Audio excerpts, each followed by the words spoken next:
Many, many, many thanks to Gilbert and George. It's now a great, great pleasure to introduce you to the legendary Japanese architect Fumihiko Maki. Fumihiko Maki, born in 1928 in Tokyo, Japan, studied and taught at the University of Tokyo and also at the Graduate School of Design, Harvard University.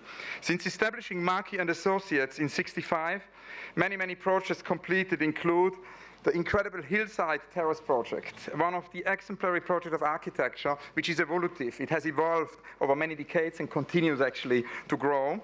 Spiral Katse no Oka crematorium, and also the MIT Media Arts and Science Building. The World Trade Center Tower 4 in New York is expected to open to the public in 2013. Maki has also been widely published and recognized with many awards, which include the Union of International Architects Gold Medal, the Pritzker Prize in 1993, and in 2011, the American Institute of Architects Gold Medal. The very first time I visited Japan, my adventure in Japan started by visiting Mr. Maki's office, and that was the beginning of Cities on the Move. 10 years later, we went back with Rem Koolhaas. It was another absolutely extraordinary encounter, which was at the very beginning of our metabolist research. We wanted to investigate, actually, with all the participants, to make a portrait of a movement. So with Rem, we went many times to Japan. And I'd like to thank again Fumihiko for this extraordinary collaboration, and a very, very warm welcome to him. Fumihiko Maki.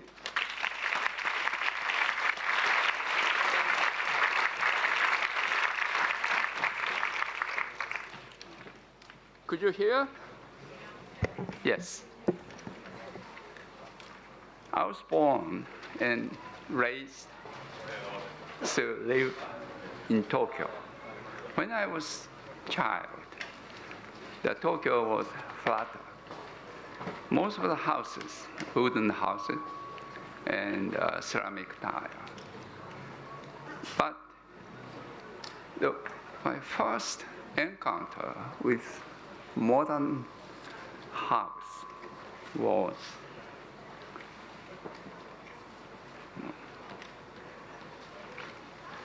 the one you see on the pictures. I was more struck, not by form, but by a space.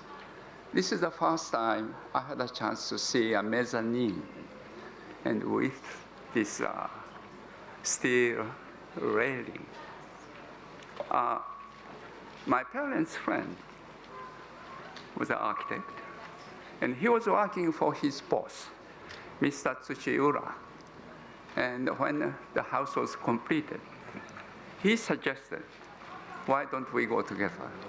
So that was an encounter I had. Mr. Tsuchiura worked for Frank Lloyd Wright when he was designing the Imperial Hotel. And later, because he was very talented, Wright invited him to Taliesin with his wife. So when he went to Taliesin, he first stopped in California and had a chance to see a Schindler's house. And after he completed his apprenticeship in Taliesin, he went back by Europe, where he was exposed to modernism. So when he designed this house, he sent the pictures to Frank Lloyd Wright. He was naturally unpleased. So, but my second also encounter with Mezzanine was a workshop. The elementary school I went, the architect was Senior Taniguchi. His son also became architect. Yoshio Taniguchi designed MoMA in New York. Then the third encounter I had was my uncle's house, also designed by Senior Taniguchi.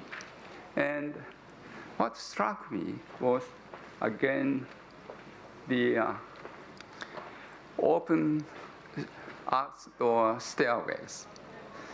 Perhaps, as I remember, my parents quite often took me to Yokohama port whenever big cruisers like the Queen Elizabeth came in.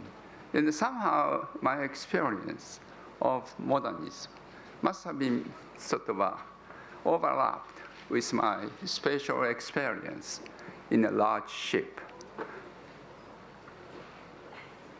So when I designed one of my first building in Tokyo, the first phase of the Hillside Terrace, you don't see it, but still I had a mezzanine and also whiteness. So this project might be my homage to what I remember when I was a child. Then I went to Tokyo U, where my mentor was Kenzo Tange. And later I went to Harvard. Jose Luis Sert was there. Had I applied a year earlier, I could not have seen him, but my application was late, so I was able to be one of his first students there, and later I taught together too.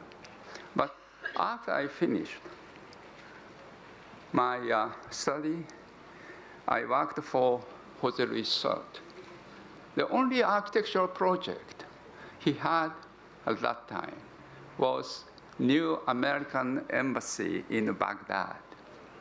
And the site faces Tigris Euphrates. And no barricade, no fortress. It's very open. And they found I could draw palm trees better than the others. So every day I was drawing palm trees, both on the plan and the section. So these are palm trees I drew a long time ago. But while I was living in Cambridge, I got to know Paul Rudolph. Quite often we met in a restaurant for breakfast. I never cook myself before marriage, after marriage.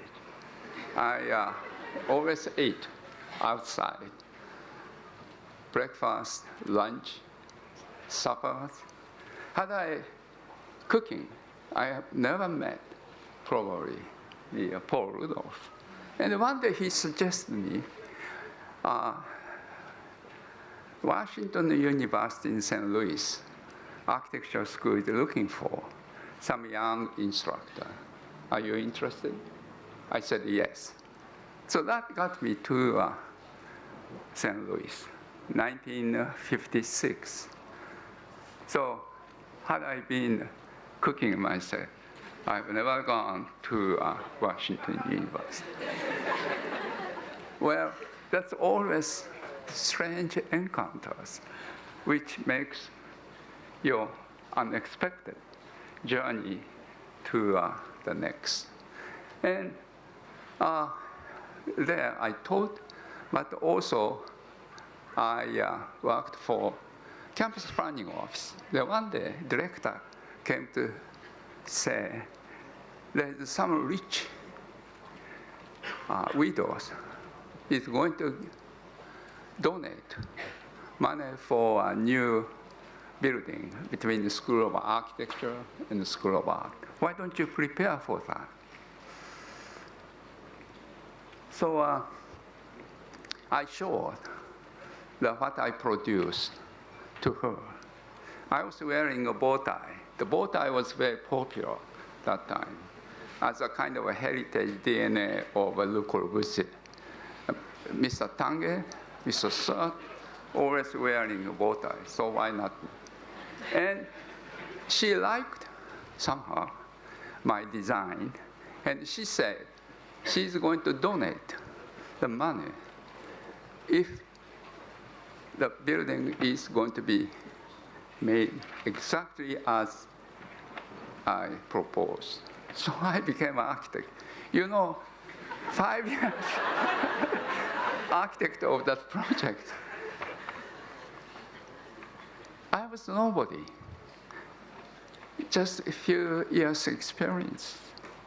no experiences in designing a library, auditorium, exhibition space, and I hardly spoke good English. So I still don't speak good English, but anyway, it is a kind of a very relaxed time, as I remember. And what moved me, that all my colleagues helped me to make the building. I think this is no jealous, nothing. It was such a wonderful time. How this happened today?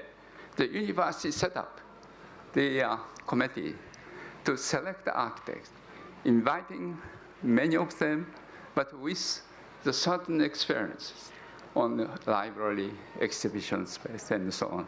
So as I recall, it was a wonderful time, for young people like me.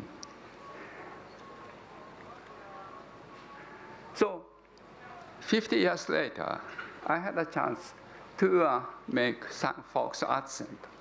But this time, there was not outright commission. I was only one of 5 candidates. So times changed. Then I got a wonderful fellowship called the Grand Foundation Fellowship which is based in Chicago. And when I received it, I decided to make 2 years long trip to places I haven't been. It was a very generous fellowship, so I was able to travel extensively. But in the meantime, I came back to Tokyo and then met some of friends to form the Metabolism. And there, myself and Kikutake, Kurokawa, and Otaka, all of them gone. So I'll be the next without any question. And so I'm the last one. Then in 1960, we had a World Design Conference, and we met Peter Smithson and a few other important people from Europe and the United States. And the Smithson invited me for a Team 10 meeting, which took place in Bagnols-sur-Cèze, near Avignon in France. And you could see, maybe you can't see too much, but there are the members. Smithson and Alison, his wife, and Jacob Bergemann, Arthur van Eyck, Giancarlo Di Carlo, and Oscar Hansen. This is me. And most of them gone, so I'm quite sure I'll be the next. And it was a very relaxed sort of meeting. My wife was there, just knitting with a few other wives. And we had a wonderful, long dinner twice. And between the lunch and dinner, we had a long conversation that I remember. Oh, by the way,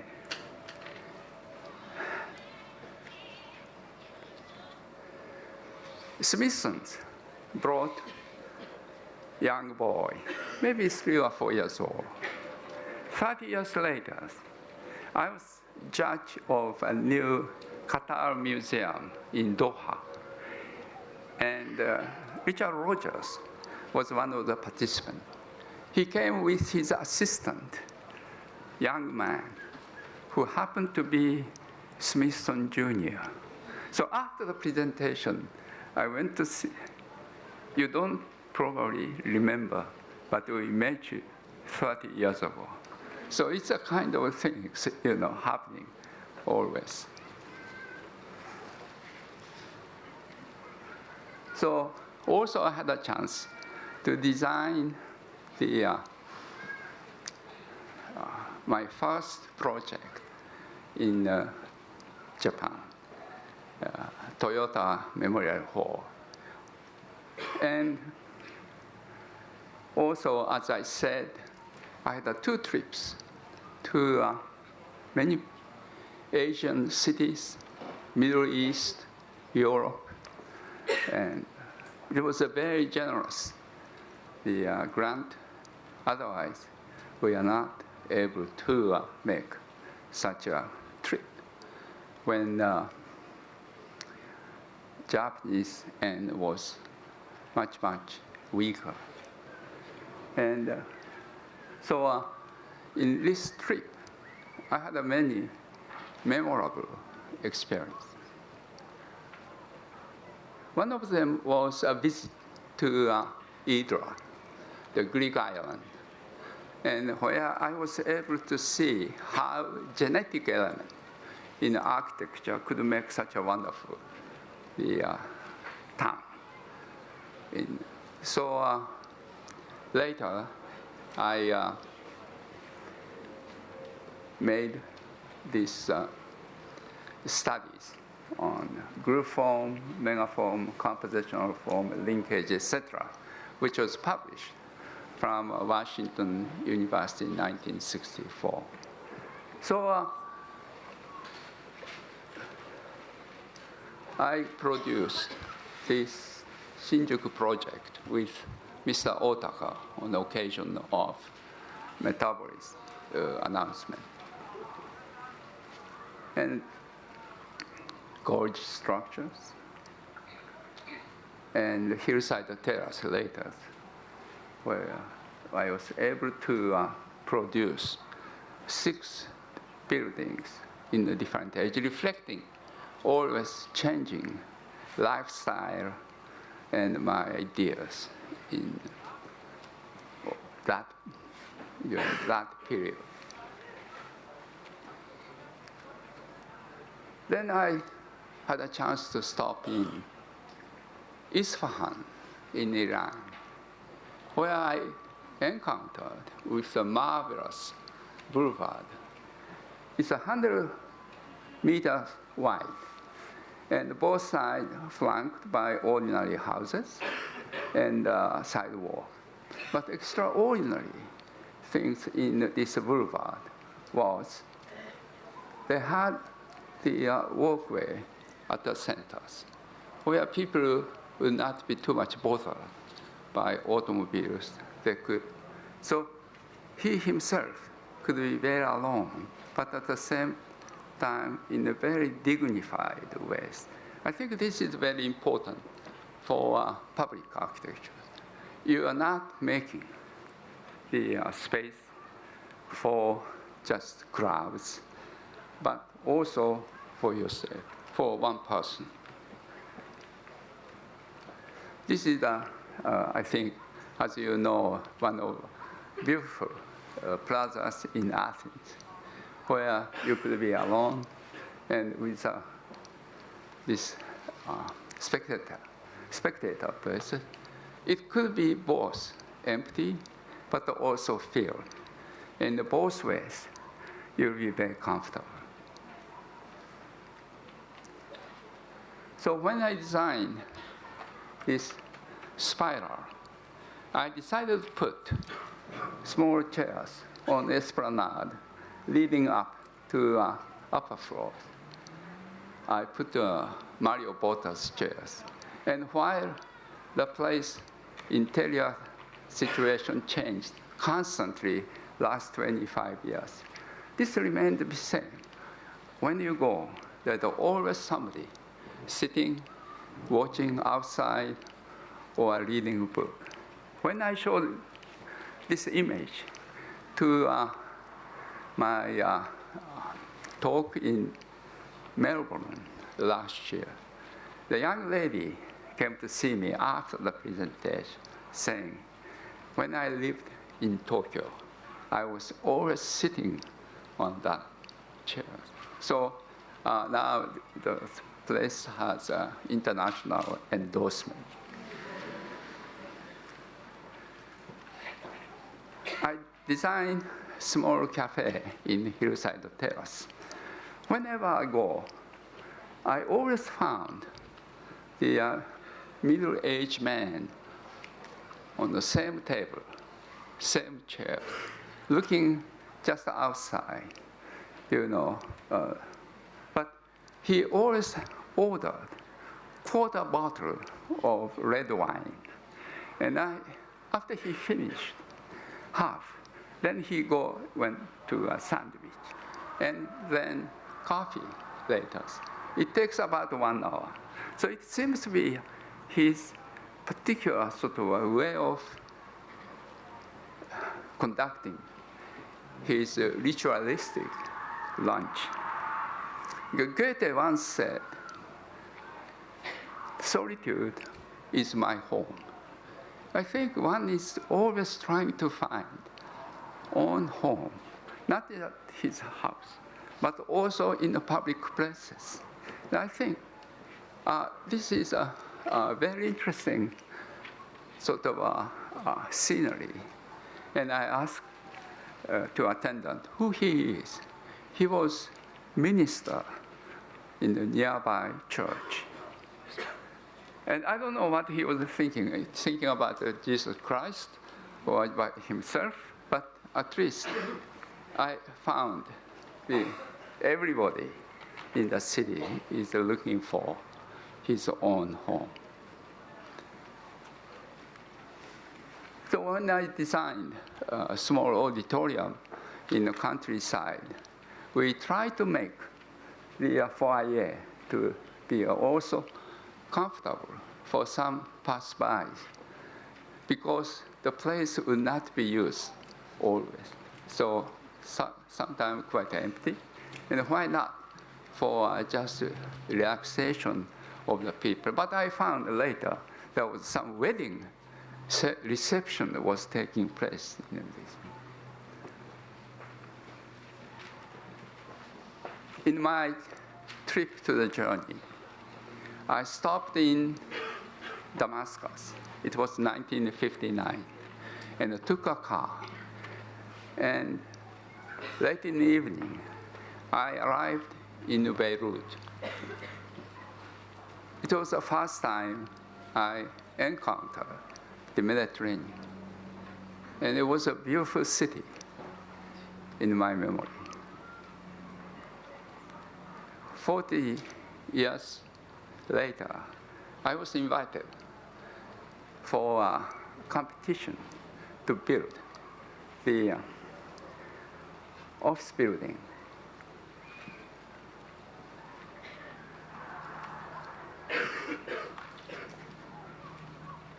And I mentioned my memory of Beirut, whiteness and gentleness, and in my presentation, I won a competition. So often the memory is very important for your later work, which comes quite unexpectedly. Also, I traveled to India, Ahmedabad, Jaipur, Delhi, Chandigarh, where I was able to meet Le Corbusier the first time and the last time. He was sitting in a very dark, high-ceiling studio. And he was very receptive, and we had a wonderful time. But one of the strongest memory I had in India was mass of people, mass of trees, and massive buildings. All they are trying to not really try to be harmonious. It's just accident, but the energy comes out of those people, trees, greeneries, and also building. We are designing now the new Bihar Museum, where we house very important ancient objects. And still I remember my encounter with Indian cities 50 years ago. So also, Doshi was one of the recipients of Grand Foundation Fellowship 50 years ago. And we still communicate, and I went to see him very recently, and he was standing in the front of his office. This was the pictures I took 1970, the World Trade Centers, before the financial center was built. So you are able to see these two towers from New Jersey site. And so when I was asked to design the new towers in the ground zero, which is now coming up and it will be open next year, I thought we try to also recreate kind of an abstract image I had on all buildings. Of course, in a certain ways, very different. But I didn't like the old world centers. As an urban design point of view, since the plaza was always without people and very desolate. So this time we try to make our buildings to have a conversation with the plaza, which is now called Memorial Park. And we try to have black granite to reflect the scenery of Memorial Park. And as you go 3 corridors, which is connected to an elevator bank, we place water, trees, and the sky as a sort of a metaphor of nature.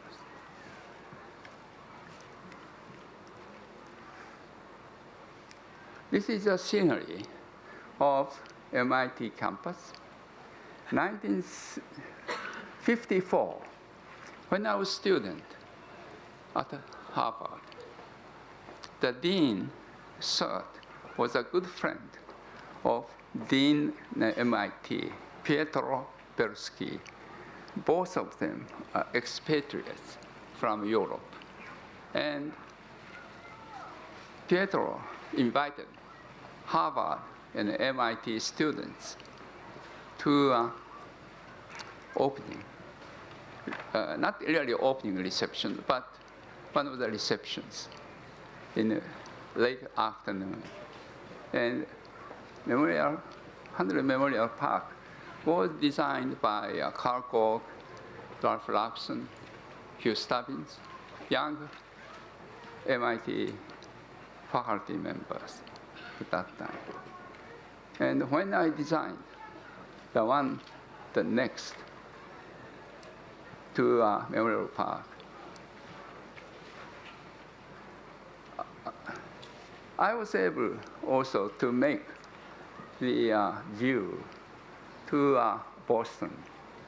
And certainly the skyline of Boston been changed, but not like Tokyo, Shanghai, or Dubai. There are only few high-rise buildings. So what I saw in 50 years ago from a terrace over 100 Memorial Park and the one we now see in our building will be too different. Then there was a young Japanese researcher in the reception. He said, I went to your school when I was a child, elementary school in Japan. And what he experienced in this elementary school and experience, special experience in MIT is very similar. I was astounded. I have never found such sort of remarks. So the one on the left is the MIT Media Lab. The one on the right was school I designed 1972, 40 years ago. So there must be a certain sort of well, he found very similar. And perhaps I might say there is a certain way of treating the space by one architect, whether it was school for children, for adult. Now, in my last presentation, I like to go to crematorium. In Japan, we cremate. So a crematorium would be last time we survived, could have the memory of deceased.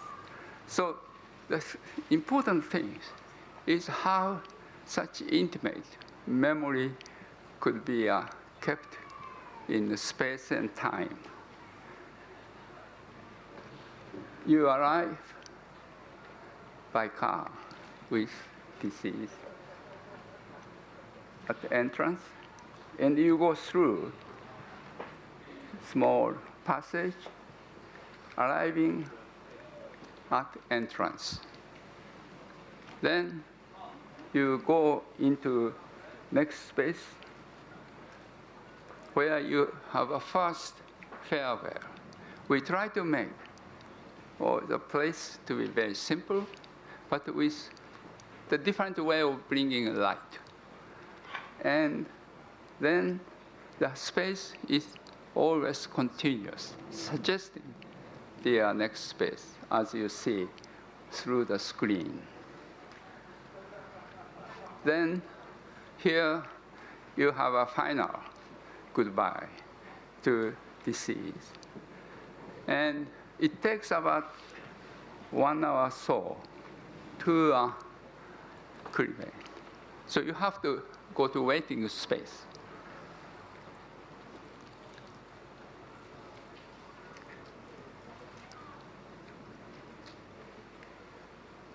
There's a small garden in the front as well. This is the enshrine room where you pick up ashes and the bones and to put them into your pot. Then this is the prayer room, and you go back.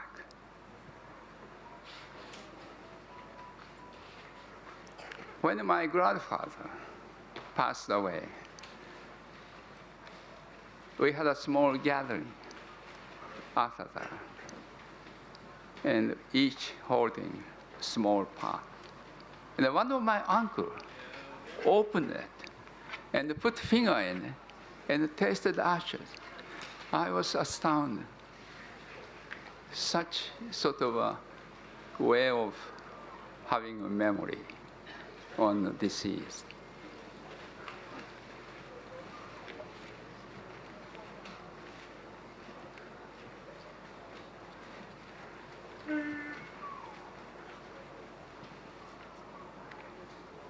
Anyway, I must say, when I completed this crematorium, the people of that city, small city, thanked me, saying, now we are able to die in peace. This is the highest compliment I ever had as an architect. Just like a running restaurant, and the people came for your last meal. So something like this happened. And I must say, oh yes, this is the view. at end, I like to say the time and architecture. First, time offers fertile ground for personal memories and experience. And time is a mediator between the city and architecture. When I did a Hillside Terrace, the time could be a mediator for a conversation between city and architecture. The time is the final judge of architecture.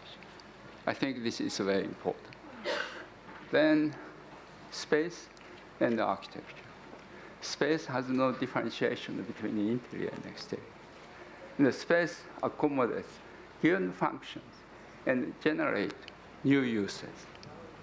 And the space, not form, foster delight, venistas for people. You know, Vitruvius said utilitas and firmitas and venistas. When I was a student in architecture school, I was taught venistas is a beauty, but the beauty is subject to age, region, and even personal taste.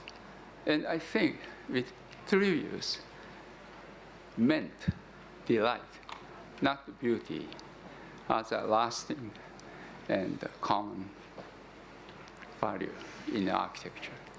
Anyway, this is my space, time, and architecture. Not Gideon's, but by Maki. Thank you very much.